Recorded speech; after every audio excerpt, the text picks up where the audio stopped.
We Get Outdoors Nation. Everybody does the outdoors differently. Some people go up things, some people go down things, and other people choose to go across the country at remarkable speeds. And today's guest does just that. Today we're joined by Joe String Bean McConaughy. Joe, welcome to the We Get Outdoors podcast. Thanks for having me. Excited to be here. Super cool to have you. So some people have heard of you, some people won't, but what should people know about Joe? Great question. Who am I? I am a 29-year-old ultra runner and I guess backpacker and ultra running coach living in Seattle, Washington in the United States. I grew up in the Boy Scouts. I went to college, graduated with an econ and English degree. I was also running, so I was a mile runner in college. Then I took a nice detour and decided that, a 60-mile-a-week training plan would prepare me appropriately to run the entire 2,660-mile Pacific Crest Trail in 2014. That's really when I, kicked off getting into ultramarathon running. So I've set the speed records on the Pacific Crest Trail, on the Appalachian Trail, on the Long Trail, which are all, multiple 100-mile distance trails in the US. And I currently work as an ultramarathon coach and a backpacking guide and program manager. Awesome. So the burning question, and let's get the elephant in the room spoken about first. The nickname of String Bean, like I know that people get trail names, but how did you get String Bean? So String Bean came around from my mom when I was growing up, where she'd call me a tall, tan, lean String Bean. I was always a runner, always a tall kid. I imagined myself playing in the NBA, which unfortunately didn't work out for me, but probably thankfully, because I'm really glad that I did excel in running. And so it was a nickname that was initially given to me by my mom. Then when I was setting up to do the PCT, the name kind of just got bounced around and stuck. So, when people see me on the trail, I get a lot of comments like, "Oh, I know, I see why you're called String Bean." So that's my trail name that started out on the PCT. Cool. So let's jump into the PCT. You've mentioned it 4 times in only 4 minutes. So we should maybe just start there. Most of our audience listening to this know the Pacific Crest Trail. They know where it starts and they know where it stops. They know it's a 2,500 mile plus trip. And almost everybody goes and takes 8 months off work to go do it. What possessed you to go and take 8 months and cram it into 50-something days? Rob, I just really hate smelling the roses. That's what it comes down to. No,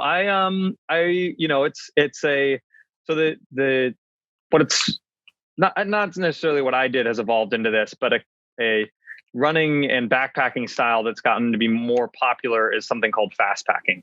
It works for a lot of people. The general idea of it is basically, covering as much distance as you can in the time that you're given. So, it works really well for people who work corporate jobs, who want to get out and do these cool remote adventures. You could argue that it's the exact same thing as backpacking. It's just longer days and pushing yourself. But, something like the fastest known times, which are, the categorization of like these speed records that people have set on these trails. It's a way for people to experience these crazy, amazing, wonderful public lands that the US has and other parts of the world have as well, in one experience. So for me, I was looking at the Pacific Crest Trail and was thinking, okay, between graduating college and moving to Austria, I lived in Austria for a year teaching English. I had about like 3 or 4 months, and I was a Boy Scout and I really wanted to do a part of the PCT. And as a runner, I was like, well, if I'm going to do part of the PCT, maybe I could run that part of the PCT. And then once you Google run the Pacific Crest Trail, that's where that's where all the crazy ideas start getting put in your head. But I also did it as a fundraiser for my cousin who'd recently passed away from neuroblastoma. So for me, it was this kind of culminating event of my, at the time I thought this is probably the only run I'll ever do like this. Once I've done this trail, I don't have to run anymore because I'm no longer a collegiate athlete. And I saw it as this big culminating, adventure and experience that would be the trip of a lifetime. So how fit do you actually have to be to go and do the PCT in 53 days? You do have to be pretty fit. I was selling myself a little bit short there. It's a unique challenge, right? Because just because you're a good runner doesn't mean, it's like a melding of backpacking and running. So you have to have a really great level of fitness to be able to do something like this. I did the Pacific Crest Trail supported, which means I had a support crew. So I didn't really need backpacking skills, but I did need a support crew that could function like a NASCAR or Formula One race crew, basically, while I'm doing this thing. So to do it in 53 days with a crew, a Belgian guy named Carl Save has since come in and broken my record by about a day. And the fastest person to do it without a support crew is right under the 60-day mark. So it takes, an amazing athlete, but also someone with a lot of mental fortitude, backpacking skills, and a lot of resilience. Because, you get challenged in every single aspect of the trail, whether that's, the strength of your tendons and your ligaments, whether it's the power of your aerobic engine, whether it's your mental fortitude to get up day in and day out and pound out miles. Those get tested over, 53 days, which is a long, long time. Because I've worked with and coached quite a few Olympians, and they have their calorie consumption just in training can be upwards of 12 to 15,000 calories a day. And if you're running that far every day, how much food intake and liquid intake are you actually having to do? It's such a weird thing. I didn't track it for the PCT, which I wish I did, but for the Appalachian Trail, which I averaged 50 miles a day carrying a backpack. So I was carrying, I don't know if you can do the conversion to stones or to metric, but it was like my base weight was it was 7 pounds, but my pack weight would range between 15 and 28 pounds. So I was averaging 50 miles a day on the Appalachian Trail, and I was eating, starting out, probably 8,000 or 9,000 calories a day. And when I was finishing, I was eating around 12,000 calories a day, and I wasn't getting enough food. I was, definitely had lost weight, looked really gaunt is the word that people describe me. My wife was kind of, yeah, you look horrible. She shot me straight. So I just looked like this skeleton. I actually, I had a girlfriend when I was younger split up with me. I did a 200-kilometer kayak race. So it was 130 something miles. And you get on at the start and you get off at the end, and there's not a lot stopping in between.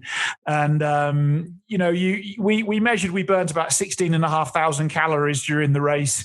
And Wow. You can't replace that if you don't stop. It's impossible to push your body that hard and consume calories at the same time. And I actually found that afterwards I was shaking. It was quite a mess afterwards. But McDonald's, I hate McDonald's, but McDonald's was the only way I could actually go and get enough calories in my face in one sitting to start to replace some of that deficit. Because healthy, like pasta and chicken, you have to eat a lot of pasta and chicken to go and get those. But how many Big Macs were you eating is the real question. So the ironic thing is you don't have to eat that much. You have to, in the UK, you have to eat 12 Big Mac meals to replace 16,000 calories.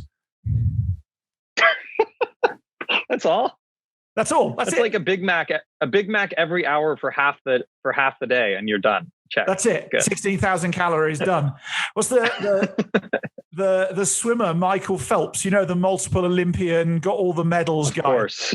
He's notorious when he's training, or was training because he's retired now, of only ever eating fast food because he couldn't get enough calories in. He'd just spend the whole day eating healthy food, so he ate fast food. It's crazy. It is crazy. Well, one thing that is always a funny comparison that makes running interesting is it's a much more like strenuous, and it has a lot more impact on the body than something like swimming and kayaking, which is interesting, right? Because like I've done a few calculations, and I'm 90%, 16,000 calories. I wasn't burning that much in a day. And it's interesting to think of, the max effort of a kayaker and the max caloric burn of a kayaker versus a runner. And a big part of it, if I was hitting on the Appalachian Trail, if I was hitting more than, I generally average around like 14 or 15 hours a day of moving time. If I bump that up to like 17 hours of moving time, I'd get some kind of like muscle or tendon or musculoskeletal injury while out there, which as a swimmer or as a kayaker, I'm not well versed in those disciplines, but my understanding of it is, it's more like the more the merrier. You can pile it on as much as you can, and minimize sleep in a way that your body can just handle that kind of volume. But it comes down to like caloric intake in a different way that it does for runners. Yeah, I mean, speaking as somebody who's paddled very long distances in kayaks, you use chains of very small groups of muscles when you're kayaking. You don't get much access to your large muscle groups, so you're propelling yourself using all your small muscles, really. Whereas hiking, backpacking, running, you obviously get use of your quads, your thighs. You get all those big glutes, all those big muscles that you actually can go use. And I think that's probably one of the biggest differences is muscle usage and how it gets used. How did you manage that without buggering your body up? Excuse the language, because it's a big strain. I did, is the best part. So I could go. I have like two. There's a million and one different things that pop up on something like this. Like I have 2 cigar-sized scars on the back of my back where my pack in different trips is rubbed and had a mild infection. I think I have remarkably only lost 1 toenail, which probably is the best fun fact of this whole conversation. I've never actually verbalized that. It's like just hit me right now. You think over, we're talking about 6,000 miles of trail and I lost 1 toenail. I had the more important or bigger injuries are all like tendon, mostly tendon related. Like when I started out the PCT, I felt like a niggle on my Achilles the day before and thought that's weird. And then on day 2, I was like, yeah, I have Achilles tendonitis that I just kind of battled through for about 8 days before it went away. And that was like miserable. It was mostly fine when I was running, but when I'd stand up or sit down, that movement, and when it got stiff, I could feel the creaking of my Achilles. But that went away with time. I'd have a bunch of things like the worst thing on the AT that popped up was mostly my right quad. The lower part of my quad muscle would balloon up, and I'd kind of like lose mobility in it, mostly due to micro tears in my muscle. That's what at least a doctor and I hypothesized. And so my knee would swell up. I couldn't run on it. If I ran on it, it hurt, and I didn't really have great mobility, but I had to keep making miles. So instead of, running the 52 or 55 miles that I had been doing, I would just walk, and I, would walk for 15 hours, 16 hours, cover 40, 44 miles, maybe if I was lucky. And then over the course of about a day and a half to 2 days, my body would recover from that. I'd slowly start to be able to bend it a bit more because I, was mostly walking hobbled, and then I was able to bend it more. Once I got a little mobility into it, I did some light running, and after about 2.5 days, I'd be pretty much fully back. Although, towards the end of it, my average, this was partly due to the terrain because the very northern half of the AT is very challenging, but also part due to kind of body deterioration, maybe is the best way to think about it, is I was just covering less ground. Can talk your head off, Rob. So apologies. I don't go on a small tangent here, but the best indicator of that, right? Like I would wear shoes. I would try to, switch out my shoes every 300 to 500 miles. So the first 5 pairs of shoes, I made it through, 1,500 miles. Every pair of shoe I threw away, I was like, man, this feels really bad. Like the outsole is still pretty pristine because I'd worn it for 6-7 days.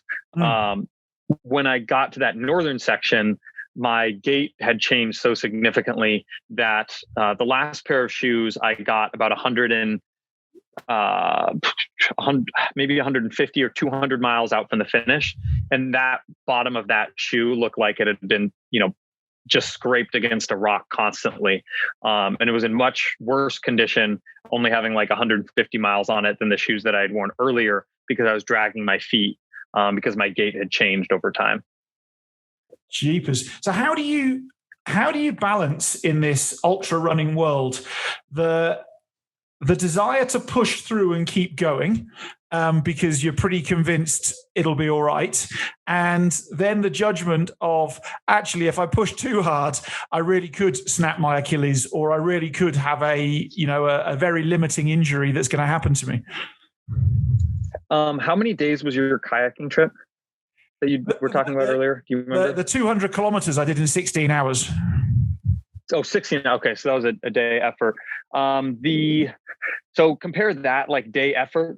I think of this question in terms of three different scales. There's like the all out blitzkrieg in 16 hours. I am pushing myself as hard as I can for the entire time. Like if I get a blister, if I get, an injury, screw it. I have to do what I have to do, and I'm just going to push through. If you're in an event that is more than about 2.5 days, you start to get, instead of this kind of like screw up mentality, it's more of like you're more burning the candle at both ends. So it's more about like health maintenance. You have to make sure you're balancing some of these very difficult or painful or notably performance inhibiting experiences or changes with the fact that you're trying to push yourself close to that limit or edge, right? Like you're always burning a candle at both ends where you need to get sleep, you need to recover, you need to take care of injuries, blisters, caloric intake, but you can't go all out. And on the flip side, you also need to try to go all out. So the long trail is a good example of that. That's a 270-mile trail in Vermont. We'll have a documentary coming out on it soon. And basically, like I got a real bad throat infection about a day and a half in, and like I said, screw it, right? Like I just kind of had to deal with that throat infection. I had a few really bad rainstorms, and I had to deal with my feet getting blisters and having a few small issues, which weren't too bad, but that popped up. The last kind of 48 hours, I basically had my sleep decrease from 4 hours a night to 2 hours a night. And I actually bonked or hit a wall about 24 hours out that I ended up recovering from and ended up finishing. So I had all these things that I had to push through and kind of push the limits of. Well, at the same time, the first day, I have to take extra time to eat more, to make sure I'm hydrated, cut myself a little bit short on miles. Cause day 1 and day 2, I still have a little bit of energy after, 15 or 16 hours, and I could go a little bit farther, but I have to hold myself back so I don't risk injury or excess fatigue or making it harder for my body to recover. That's like that middle ground where I feel like you burn the candle at both ends. And I see more as like a health management kind of thing, because you have to manage your health, but ultimately you're sacrificing it by the end of it. Where like the PCT or the Appalachian Trail, that's all about health management. You have to say, okay, I'm going to be out here for 40 plus days. If I have an infection on my foot from a blister that I didn't properly take care of, I'm done. And that's happened to people, right? Like where some small injury comes up and totally takes them off the fit trail, whether it's trench foot, lack of like caloric intake, or other conditions that fully side rail you. So when I'm doing something like the PCT or AT, it's actually an easier space to be in because you need it. It's not a luxury, it's a requirement to get a sufficient amount of sleep to take care of your body and to eat enough. Yeah, I suppose anybody can go, I won't say kill themselves, but ruin themselves over 5 days in the knowledge that they've got plenty of time weeks to recover afterwards. But if there's a day 6, 7, and then all the way through to day 40, you just don't have that luxury of killing yourself off in quite the same way. Exactly, right. And like when I'm doing the AT and I take 2 40-mile days because my knee swelled up, that's okay because I still have 1,000 miles to make up those 20 lost miles that I had. So you have to always keep the bigger picture in mind, even though there's a lot of continual optimization that has a lot of like joy and suffering that comes with it along the way. So in my years, I've done quite a lot of expeditions everywhere apart from Antarctica, actually, all over the world, sometimes with other people, sometimes on my own. But what I found is that when you get to that level of fatigue, you start learning new stuff about yourself that you'd never learned before. What were those things that you learned about you as you were like doing the PCT and getting to that level of fatigue, or the AT or the long trail or whatever it might be? I can think of it in terms of kind of like different adventures. So the PCT, I think I really internalized teamwork. I had a support crew. The biggest piece of advice I got basically going into that was you're gonna probably like burn bridges with like 1 or 2 or maybe all 3 of the people on your support crew. And so there were issues where they messed up. There were issues where I messed up. There were issues where the trail just gave us terrible conditions. And what I kind of really learned from that experience is like, you need to be able to take yourself out of the moment at times. Like I was really upset. There was an issue on the John Muir Trail section of the PCT, the longest kind of unaided section of it, which was there was supposed to be kind of like trail hike-ins that my crew could meet me on. And they just missed those trail hike-ins. And so I ended up basically doing like 150 miles with pretty much nothing on my back other than like a shirt, shorts, and t-shirt. And they managed to drop a supply bag at the very end of day 2. So I had like a sleeping bag for the next day, but like I was livid at them. And it was the day that started on my birthday. Luckily I had like 100 plus miles to like internalize what had happened and to forgive them. I might not have done that if I had seen them face to face. But that was a big learning point for me that, you know, when people are sacrificing and putting their neck out for you, even if they don't execute super well, you always need to show that gratitude and humility and appreciation for what they're doing. That's a big one. And I think gratitude is something that I felt a lot on the AT, which is, you know, the parts that I remember the most vividly are moments when I took time to reflect and appreciate all the people who in one way, shape, or form contributed to me being able to do a record attempt on the Appalachian Trail, whether that's Katie, whether that's, you know, friends or family. My parents were at the start and finish of it, whether that was my work for giving me 60 days off, whether that was, you know, a handful of friends or acquaintances who gave me, you know, information or data on the AT that ultimately helped my adventure. It really makes you feel that, you know, gratitude helps you feel that sense of kind of community and appreciation. Mm-hmm. And the thing that I think I learned on the long trail is like the long trail broke me in a way that the PCT and the AT never did, even though it was so short. But which mostly came down to the fact that I had like a light and ended up running out of batteries and I couldn't take full advantage of like nighttime hours at the very end. And I'd also just experienced this bonk, which is basically when you feel terrible. And I couldn't, you know, if I was doing more than a run, my heart rate would beat like a madman and I'd get really tired and fatigued. So I was walking for a good amount of that kind of like longest and what should have been like the hardest, the option for me to push the hardest. And it broke me. And then you are able to sleep it off and still feel invigorated and energized when your priorities shift, right? So that the long trail, I think, taught me what happens when things don't go perfectly and you have to shift your priorities and how to put yourself in a mindset to still succeed and try to achieve those goals that have changed on you. Mm.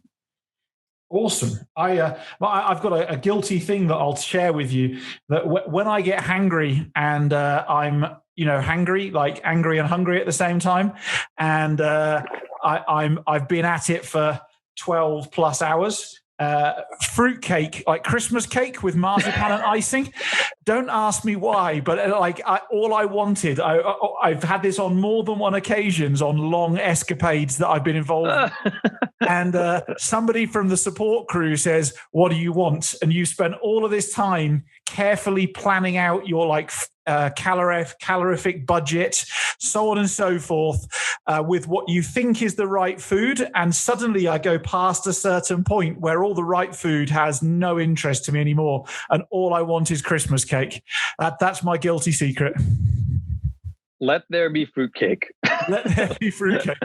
Actually, one of my ex-girlfriends split up with me after a long race, but bless her heart, in the middle of the night, she disappeared off, went and bought a fruitcake, and then found marzipan and icing, and actually created a fruitcake in like June for me, a Christmas cake for me in like June, so I could get some, because I was getting quite grumpy, if the truth was to be known. That wasn't like a breakup cake, was it? It ended up being a breakup cake, yeah.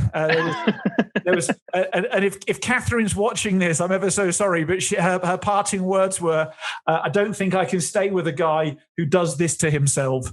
And wow, that's one of the best quotes I've ever heard. I don't think I can. Oh man. There you go. One person's idea of normal and somebody else's idea of normal are vastly different. So that should be a dating question. Like, how do you view type 3? Do you enjoy type 3 fun? Yeah. Check no. Sorry. Like, Rob's not your guy. I'm definitely not the guy for you. So when you go and do large expeditions in the outdoors, and like I kayaked around the UK about 15 or so years ago, which was over a few months. It was quite a long way, 3,000 or 4,000 miles. My brain's a bit empty on that, but it's quite a long way. You actually don't need to be that fit before you go. You actually normally get fit enough in the first week to 10 days. And then you start off at a medium level, I suppose, and you sort of just get fitter or more paddle fit throughout that first bit. How do you go about training for something like the AT when you're obviously going to have to taper off beforehand, but you equally can't sensibly go and run 50 miles a day every day in training and still be healthy enough to do it afterwards? So how do you manage the training? Yeah, it's a really fascinating question. It's kind of like I keep having all these like analogies, but it's sort of like I see like marathon training as a science, and then ultra training as a pseudoscience, and then these long expedition type events as like black voodoo magic when it comes to training. Like all principles in some ways get thrown out the window, partially because there's no real scientific evidence that supports everything. So everything you hear about stuff that's long, there's maybe they've had like there's studies on people doing like race across America, but I don't view that effort as being like a full blitzkrieg effort for 60 days, because you're getting a lot of rest and you have kind of like set segments, sort of similar to how the Tour de France has, like relatively short days, where, it's really high intensity and they have to recover from that. But it's different than trying to cover as much distance on a bike as you can in however many days. So I'm I'm coaching a few people doing long trails this year.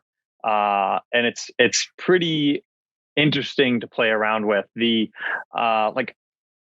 the general principle for me is you need to really focus on, especially for anybody doing like a backpacking thing, you need to focus on like tendons and ligaments. You need to focus on muscular strength and really strong aerobic fitness.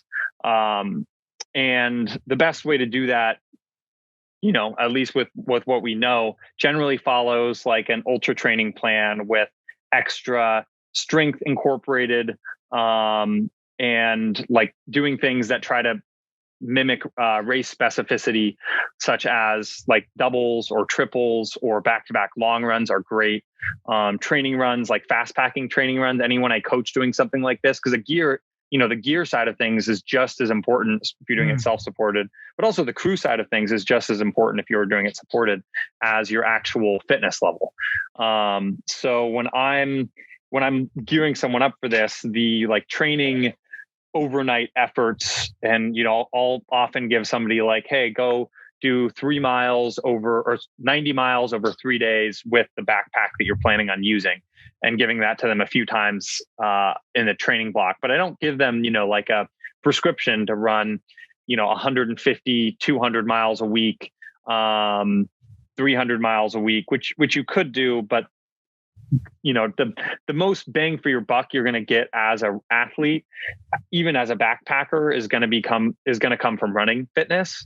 And the biggest challenge you're going to face as a participant in something like this is like a tendon or ligament issue. So you want to do all that you can to strengthen those tendons and ligaments. So I'll prescribe a bit of like low weight, I guess, things that are unique to this type of event. If they're doing a self-supported attempt, I'll have them run with a backpack at times, run with weight. I'll have them do a lot of like lower intensity strength development and mobility type movements, not stretching, but more like increasing the pliability and strength of your tendons and some of these small muscle groups. And I'll also generally have, pretty significant increase in mileage combined with a little more training specificity of things like incorporating hikes into training, stair steppers, things that mimic, like elevation is a huge part of it.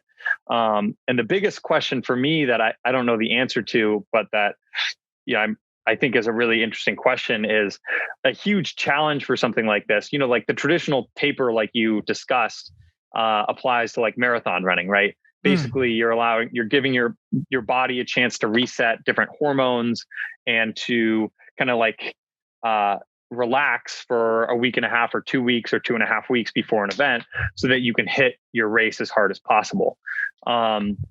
What isn't factored into that thought or philosophy is the fact that like that slows your metabolism down. So if you need to burn 9,000 calories a day, well, you don't need to burn 9,000 calories a day. You probably need to burn more like 11 or 12. But a lot of people, when they do these type of events, they'll eat like 5,000 or 6,000 calories, which I see as just like almost suicide, because you're just going to cut yourself so short. And they'll still like hold up, like people like Heather Anderson, who has the PCT record. This guy Joey Campanelli, funnily enough, did the AT the same year as me and finished about 3 weeks later. He would have set a record on it. But I had just finished before him. He was like 2 days behind me. He had significantly less calories than me. But I also view a big part of the equation as like, you want to make sure you're not putting yourself in a caloric deficit early. So therefore, does the traditional taper into an event like this make sense? And on adding on to that, like the first week I see as like your body's just going like very, very fundamental physiological changes and adaptations and responses to this extremely high stress. So you should always start out with the first few days or week being at like a lower mileage or intensity goal than what you expect to do overall. Because I always view some of these running escapades as you've got the complexity steps up. So you've got, like, I'd say the easiest form of running, in my opinion, and I'm not educated to give this, but I will do anyway. My podcast, I'll give it a go. So like easiest for me would be like treadmill running in the gym. That's always feels like it's the easiest running. And then you've got traditional tarmac or track running. That seems cool, like a step on. And then you've got road, and then you've got trail. And then you start adding steep, rocky trail with a pack is a whole different level of like technical ability. How do you place your feet on really uneven, bouldery, slippy stuff? There's a huge amount else to get dialed other than just being physically strong and fit enough to be able to go do it. Mm-hmm. Yeah, it's a if you want to look at the complexity of running over all those different disciplines, I would put a caveat in there and say that, training to be an elite miler can take just as much like discipline and focus as trying to train to be a elite ultramarathoner. Like it's a very, it's a different distance, and people want to glorify the like, oh man, this guy ran 100 miles and he's the fastest person to have done it he set a course record on something, being like that athlete. Ultra running hasn't come so far that athlete, could like hold a light to like the gold medal winner in the upcoming Tokyo Olympics, but caveat aside, a big misconception with ultra running is people like, people work up. So a lot of people will start out, and I think the best way to start out as a runner is to like find a distance that excites you and that can be a really tangible short-term goal, right? Like don't start with saying in 3 years, I want to run a marathon. Start with, 2 months from now, 3 months from now, I want to continuously run for 5 miles, which I didn't think I could do. Or maybe I want to run a new personal best in a 5K.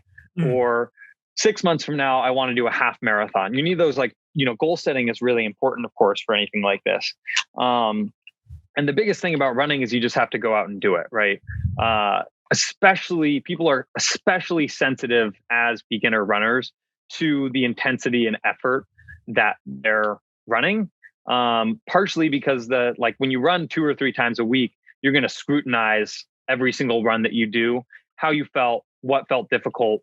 And the biggest piece of advice I can give to anyone running is, a core principle of training and to become a great athlete, you should be doing about 80% of your miles easy and 20% of your miles hard. So a big issue for a lot of novice runners that I see is they go out and every day they want to run their fastest 3-mile section that they can, or they see a Strava segment and say, I'm going to break that Strava segment today.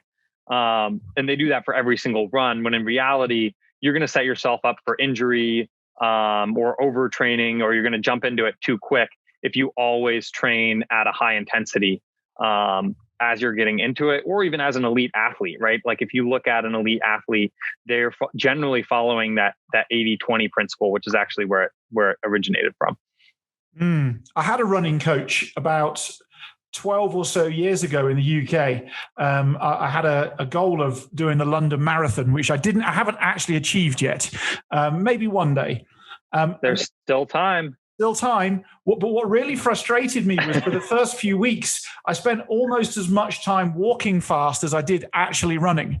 And I think that people think about running, but if you were to change running and just say, actually, it's a process of moving across land with your feet at the fastest pace you possibly can manage and sustain for a period of time.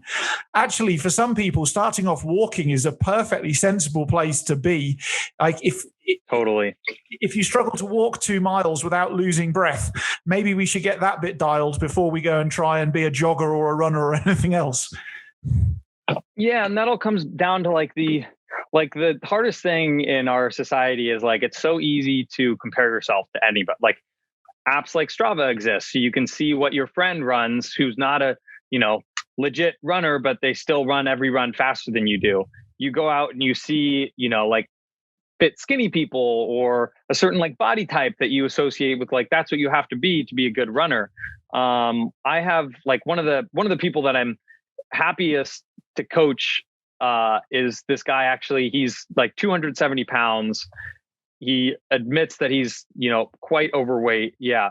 And he was able to like run consistently for, I believe I probably have the time wrong here, but we worked together for like well, we're still working together. We worked for like 8 months, and his goal was to do an ultra marathon, and he really wanted to do that. He had a decent amount of running background, but it wasn't anything he really tackled consistently.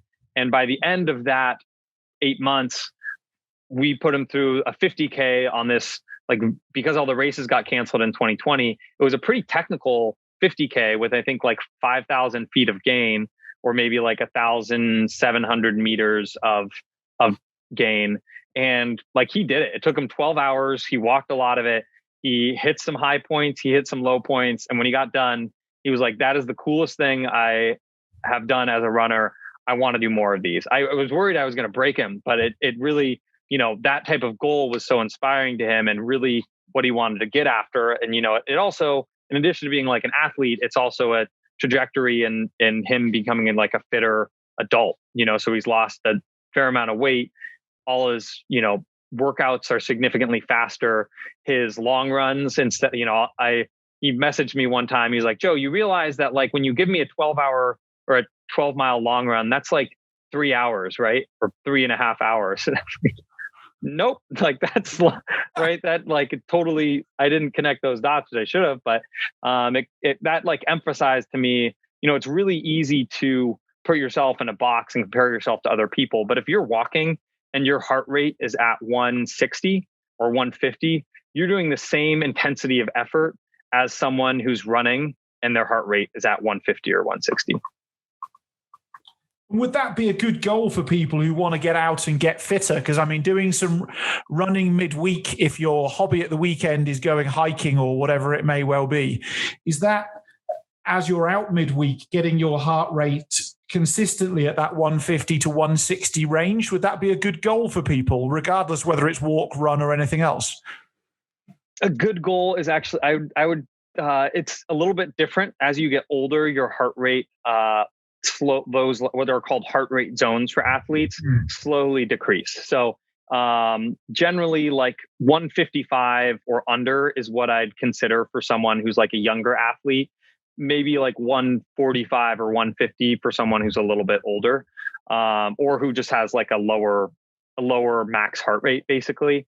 And that the definition of easy, quote unquote, easy for me would be keeping your heart rate between like 120 and generally 150. If you're going out in every single run, you're hearing this and like, wait, my heart rates are always at 170. It's like ding, ding, ding, alarm bell. You should go easier on some of those runs. And I'd also say about like kind of walking versus running, it doesn't have to be one or the other. In fact, I'd actually encourage you to run some parts of the walk that you're doing, enough to keep it manageable and to keep your heart rate in that range. But running has like a different type of strain and stress on your body that will promote more adaptations to be a better runner. So, I'd start off like run, walking, and that could be, 1 minute running or 30 seconds running and 3 minutes walking, and slowly increasing those ratios over time. Depending on where your fitness is at. I coach, I do a lot of high performance coaching for professional athletes and teams. And I've been in your neck of the woods with professional teams who I can't mention, but you'll know exactly who they are. Very, very famous coach. Anyway, and one of the things I'm always passionate about is people I'm working with who are doing anything to just journal everything. So if today you can run for 25 seconds and then you have to walk for 3 minutes, write it down. And then when you do the same route at the same time of day, after the same level of sleep, so on and so forth, try and do 30 seconds running and walk for 2.5 minutes. And just but write everything down, because sometimes it can be so demoralizing, can't it? Where you're not Usain Bolt yet, or you're not Joe yet, or you're not John O'Regan yet, and you want to be. But actually celebrating those small wins will really help your mental state when you end up in that. And I've never done an ultra marathon, so I can't talk from that perspective. But when you end up in that place where you are on your own on a 50 miler, and you are just having to celebrate left, right. I think it really helps. Yeah, positivity and mindfulness. I mean, that's what that comes down to, right? Like positivity and mindfulness. Those are the two strongest tools for any ultra marathon runner. Particularly in these longer events, like we were talking about. There's a great book by Jennifer Farr Davis called The Pursuit of Endurance, where she basically chronicles all the people who set the FKT on the Appalachian Trail, and it's pretty fun to read. And you pretty quickly give a personality type to these people where they're like relentlessly optimistic, humble, yet have an insatiable drive, competitive drive, and want to push themselves to these extreme limits that they're not sure that they're able to achieve. And I think that's the best athlete you can take as an elite athlete or as an entry level athlete, right? You need that positivity and optimism and ability to look at your training, even if it's just running for 30 seconds, running for 30 seconds 10 times in the course of 20 minutes and saying, I was able to do that. That's awesome. Next time I did 45 seconds and I'm dang proud of being able to run for 45 seconds at a time. I know I'm getting better. And to your point, and I'm sure, like, I don't need to tell you this, but hopefully your point will be picked up by some of the audience, is like writing things down, journaling and tracking what you've done. And not just relying on an app to do that. Like I have my own training spreadsheet. I have the app that will track everything you do. And then I have my own training spreadsheet where I track workouts and where I write down how I felt about a workout and those specific points and how I was feeling. That's also great data for me to look back on and reflect on. And also writing down more than just the maths, because you can do the same thing twice, but if you've had a great night's sleep and great food the day before and life's really chilled and work's really good, you're going to have one very different experience to work's really crap. I've slept for 4 hours. I haven't hydrated. I ate a shit meal last night for dinner. And so you have to be, I always think you have to, I talk about this as an art and a science. And it's almost like anything in performance is like the artful application of the science, because every human body is so different. And so you almost need to write down more than you think you should. That's always my advice for myself and for other people. Just because you don't think it's relevant doesn't matter. Write it down anyway, because one day it will be relevant. Absolutely. I totally second that.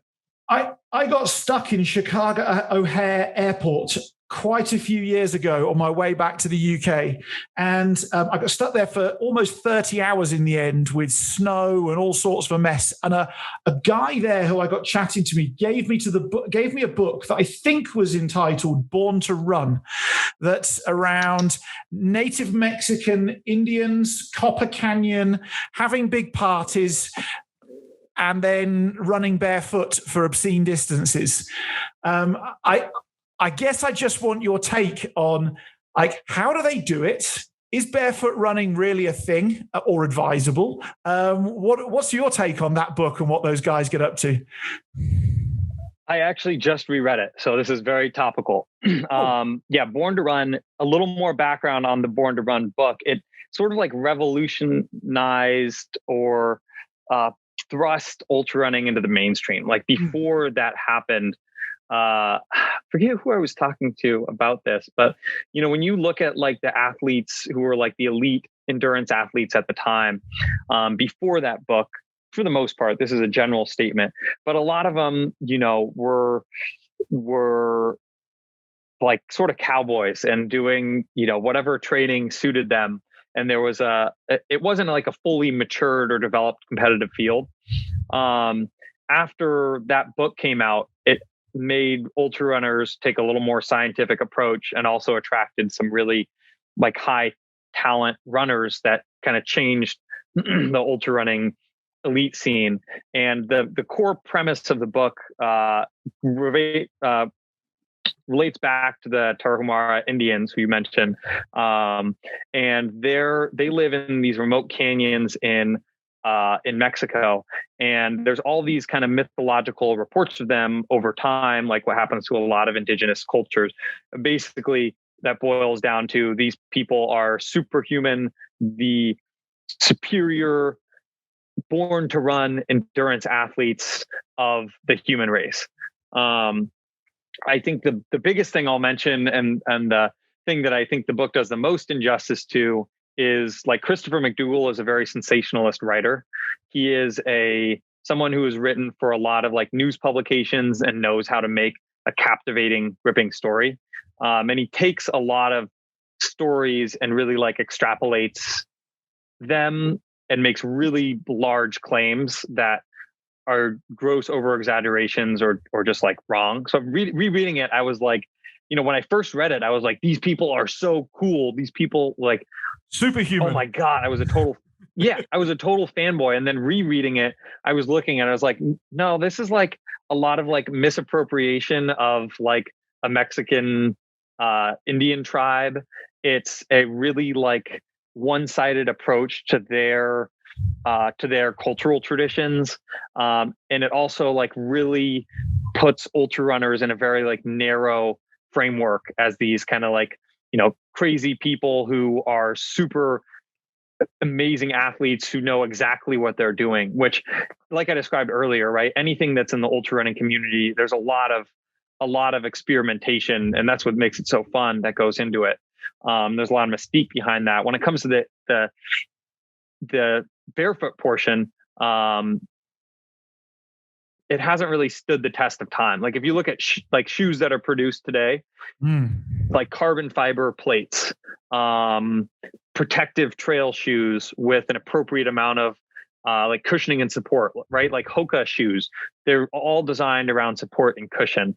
You have shoe brands like Ultra, and you have shoe brands like Topo that are like nail and dial into that zero drop, which the idea of a zero drop shoe, basically shoes have been designed so that there's an angle where the heel of the shoe is slightly higher than the forefoot.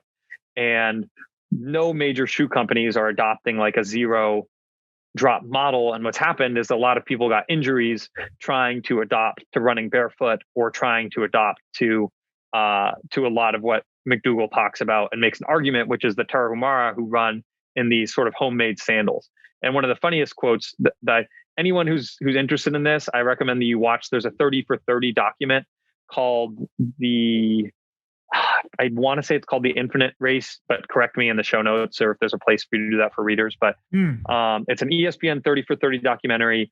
It entails the ultra marathon that is designed to benefit the Tarahumara people and attract kind of like international runners to have this really fulfilling community goal and dream of allowing people to experience this community while also benefiting them. And one of the best runners is quoted while watching that, the best native indigenous runners is quoted, like, why are these people running without shoes on? Like he's watching a video of somebody running, I think in Manhattan without shoes on. And he's like, we run with sandals because we don't have shoes. We don't run in sandals because we want to run in sandal, right?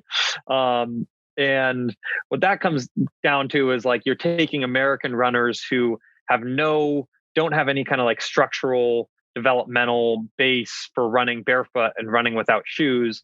And all of a sudden, putting something that does a lot of stress onto their body and expecting them to succeed as an athlete, when in reality that usually results in injury. So barefoot running, I recommend it for athletes who are experiencing foot, ankle, or calf issues to run at periods of like 2 to 5 minutes at a time as like a rehab or prehab type event activity. Because it was very, very noticeable. There was a massive trend of, I think it was the Vibram 5-finger barefoot running type shoes. And there seemed to be a few years where the world and its wife, even if they didn't run, had gone and bought themselves a pair of those. And it just occurred to me, I haven't seen a pair probably for 5 or 8 years. They just seem to have evaporated from planet Earth. Yeah, that's capitalism came down with a hammer on those shoes. Although I will say, it works for some people. It's something that's great to aspire to. But yeah, for the majority of runners, don't get caught up in a lot of these kind of like click. I wouldn't quite call that clickbait, but clickbait-y. There's a lot of clickbait-y type recommendations for runners that's easy to get caught up in.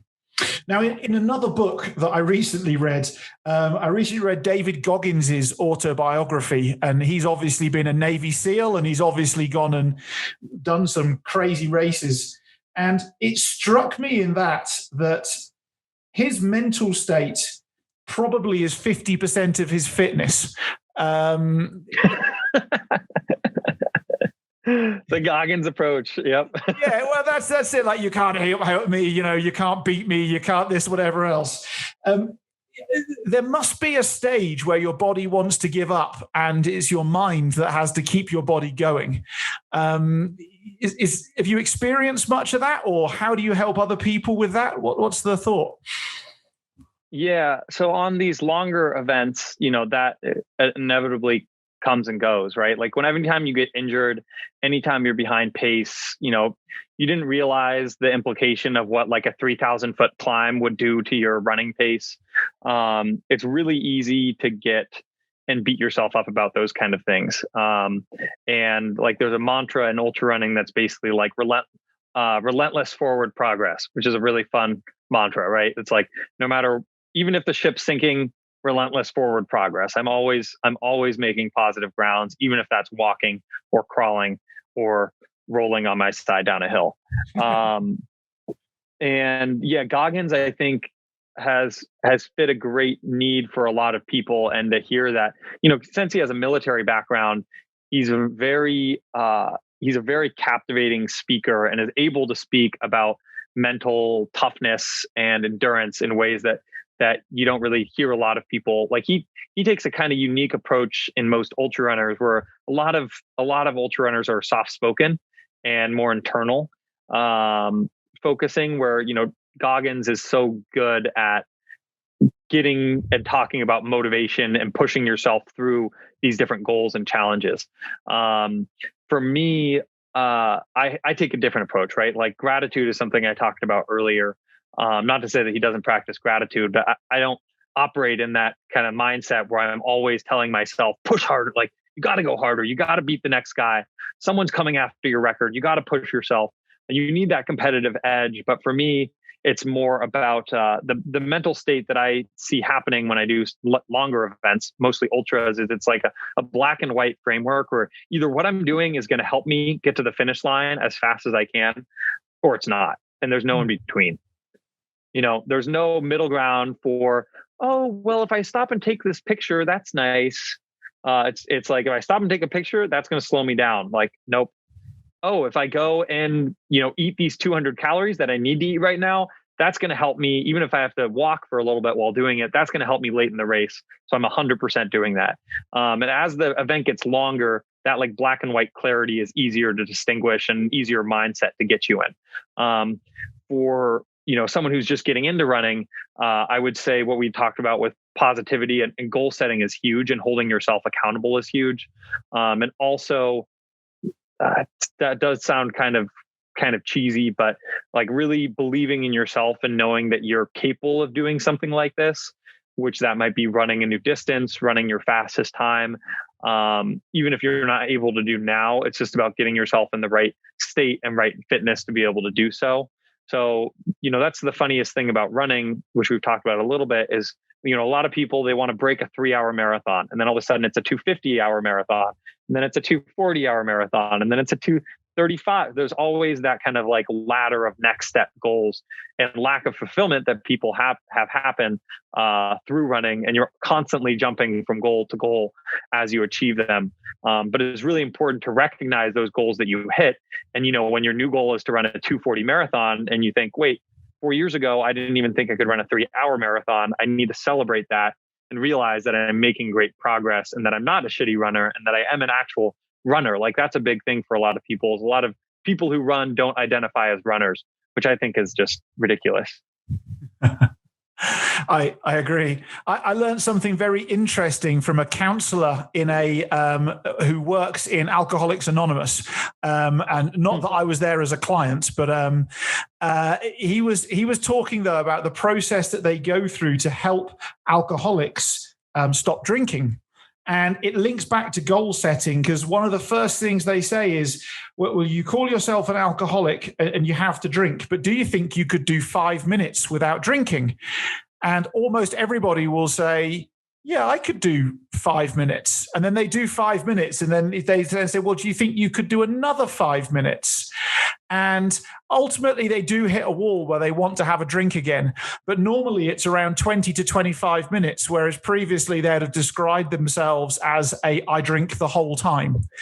And I've found with athletes that I've worked with that when I describe as, in mountaineering, can we just get to the next ridge? How long do you reckon it takes? Oh yeah, 15 minutes. We reckon. Cool. Well, forget everything else. Let's just get to the next ridge, and then let's get to the next ridge. And when you chunk it into very small, achievable goals, it actually helps your mental state, but it actually helps you engage your mind in, well, of course I can do 15 minutes. Is that a strategy that you use within running, or is that new to you, or is that like what everybody does? I don't know. No, you're gonna find this funny. I'm thinking of something that Katie, who is my wife, told me as a kid growing up. It's something what I called, or I guess we could call, like the 2 blocks principle, which is her dad. Anytime they'd have this habit of going to all these big U.S. cities and walking around the whole cities, checking out all the museums, all the parks, and everything. And their dad would never tell them how far they had to go. Whenever they asked, the majority of the time, his response was just 2 blocks.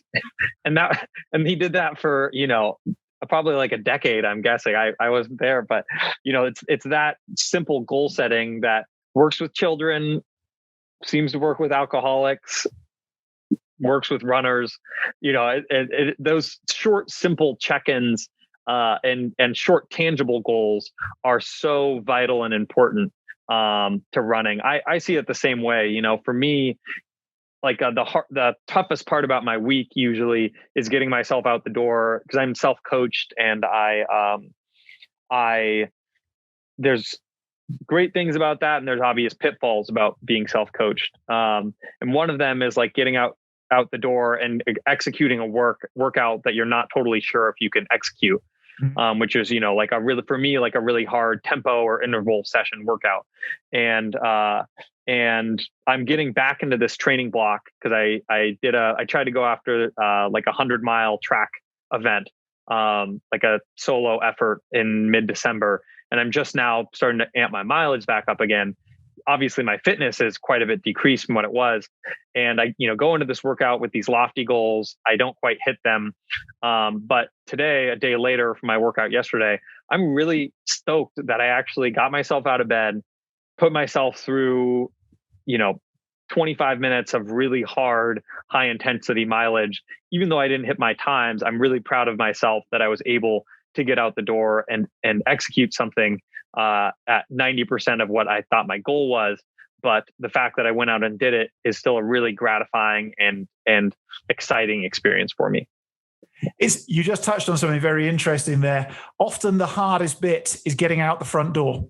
And when you're in the comfort of your own home or your own car, maybe you can find every excuse under the sun to not get out the door. But once you're out the door, it all starts to make some sense. But I think that's the hardest bit. I was listening to a podcast with a guy, Jocko Willink. He was another Navy SEAL. And he was talking about before he goes to bed at night, his level of meticulous planning for when he wakes up at 4 a.m. to go and run or do exercise. Like his training shoes have got the socks individually laid on the top of them, and they're open, so you just got to slide your feet in and do them up. Everything on top of his training shoes is stacked in a perfect order with a water bottle next to it, and he's almost like limiting the amount of moving parts he has to engage with at 4 o'clock in the morning, just to ensure it doesn't have any excuses. Genius. Yeah, every time I do that, I end up running, and I will say for the last 3 or 4 weeks, I'm in this. Katie and I are in this kind of like state where we recently drove across country, and so we're on the Eastern time zone, which is 3 hours earlier than what we're used to. So we're getting up at like 6 a.m. every day, and like my life feels changed. Like I've accomplished so much more today already. But a huge, like every morning I wake up and I lay and like hit my alarm and I stay there for like 5 minutes. And like every day I'm always like, why did I sit there for 5 minutes? It wasn't doing anything. Right. And that goes back to that, like I absolutely struggle with that too. Where I have a hard time getting out the door. I preach to people exactly what you just mentioned. Like, yeah, do everything you can in the morning to make it as simple and straightforward to just get out that door. But it's something you have to always practice, no matter how much experience you have. Yeah, and the best thing, my alarm goes off at 4:45 every morning. That's my get up, and I start work at 5. That's my wow. I find I get the best work. Nobody bothers you from 5 a.m. to 9 a.m. really. And so I get all. I'll start sending you emails from the Pacific Northwest to get you up. Done. Actually, yeah, I'm 9 hours ahead of you. So your bedtime at like 9 p.m. I'll have already been at work for an hour or so before you get out of bed in the morning. But put your phone across the other side of the room to charge as you sleep, and use the phone as the alarm clock, and I have the most irritating alarm ever. And that, like, if you can't get yourself out of bed, trust me, my wife often kicks me out of bed to go and shut the alarm up. Is your most annoying sound ever a particular song, or is it a noise or sound? It's like a wailing, almost like an air raid type, Second World War air raid noise that wails. That's amazing. Super loud. So tell me, we've spoken about the past, we've spoken about a lot of the present. What's in your bucket list? What's next? Well, I'm still chugging along. I have the Arizona Trail is like an 800-mile trail through the state of Arizona, aptly named. So I'm doing a support. Yeah, right. Shocker. I'm doing a supported effort on that in late March. So I'll be trying to set the FKT on that with a support crew, which will be a ton of fun. I'm signed up for UTMB, which is a 100-mile race around Mont Blanc. Ultra Trail du Mont Blanc it basically circumnavigates the whole mountain, which is a super fun race. That's I'm sponsored by Columbia, and that's like the major event that they sponsor. And so I'm like, and it also happens to be titled like the World Summit of Ultra Running. So I basically am like cashing in on an awesome trip every year, which is sweet. And on top of that, I still have ambitions for like more for ultra marathon races, like some shorter stuff. And I've sort of gotten into my head to try to run a track 100 miler every year. So I'll probably have that on my list. But it's kind of interesting. Like last, when COVID hit, I was working for an educational travel company. Have you heard of Education First, actually? They're more European. You have heard of them? I have, yeah. Yeah, it's like, because it's more of a European company. A lot of Americans don't know them. But, the first thing to go when COVID hit was the like new markets or new product team of an educational travel company.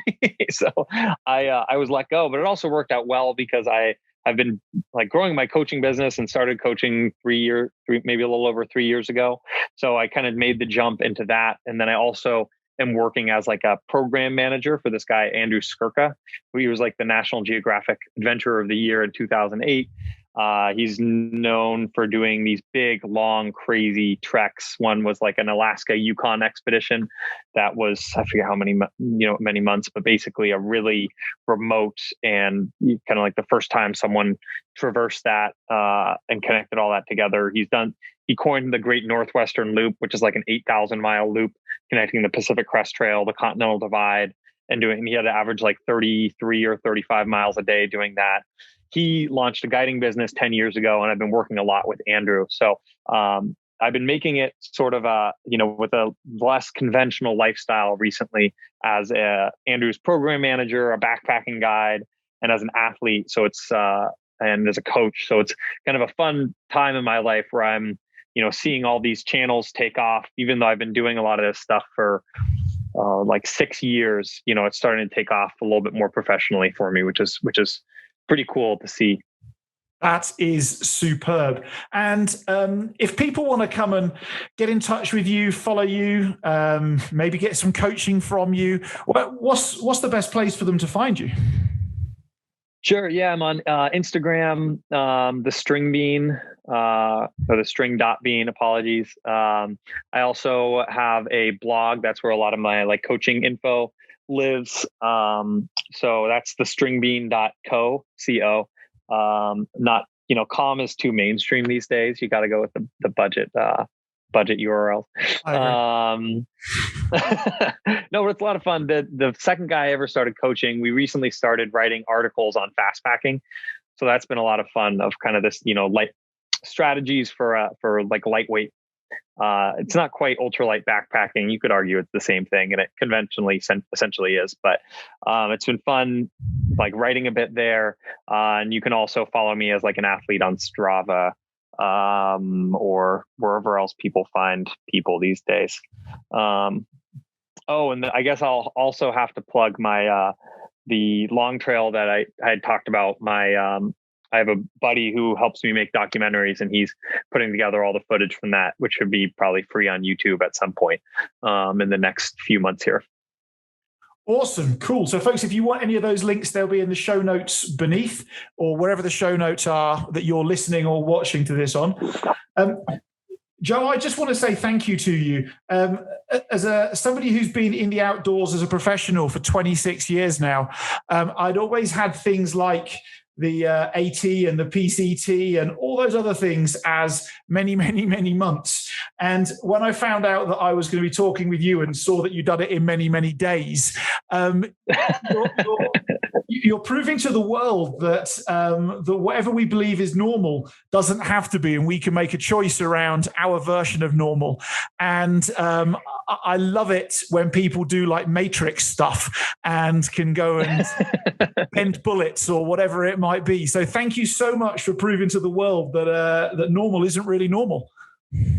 Well, I'll have to do one sharing story before I start. There's a guy who started Instagram messaging me named, hope he's okay that I mentioned his name, but named Michael Fibbage. And he was coming straight out of high school and wanted to do the AT and had the summer. And his goal was to do it in under 100 days. And he was able to do that entire trail in under 100 days. And, he's pretty motivated by it. But those kind of adventures, are definitely doable, or even if you're doing something shorter. Setting big goals is to me one of the best ways to live and to push yourself. Even if you don't, hit the stars, you still land on the moon. So not too shabby of a place to be. That is very true indeed. Cool. Joe, thank you for your time today. Folks, go check him out on Instagram, Facebook, his website, Strava, and anywhere else where you can go and find the string bean. But Joe, I look forward to following your running progress and exploits as they go forwards. And if you could let us know when the Long Trail documentary comes out, we'll share it with all of our followers so they can go and have a watch of it as well. That would be awesome, Rob. Thank you for having me. A delightful conversation, I'll say. It's been thoroughly enjoyable. You don't realize how much you've helped me with getting running again in this conversation. Well, hopefully you're setting short-term goals and you're not saying I'm going to run the London Marathon in 3 years. No. I need to lose 10 kilos before I think about the London Marathon. Trust me. Cool. Thank you for your time, Joe.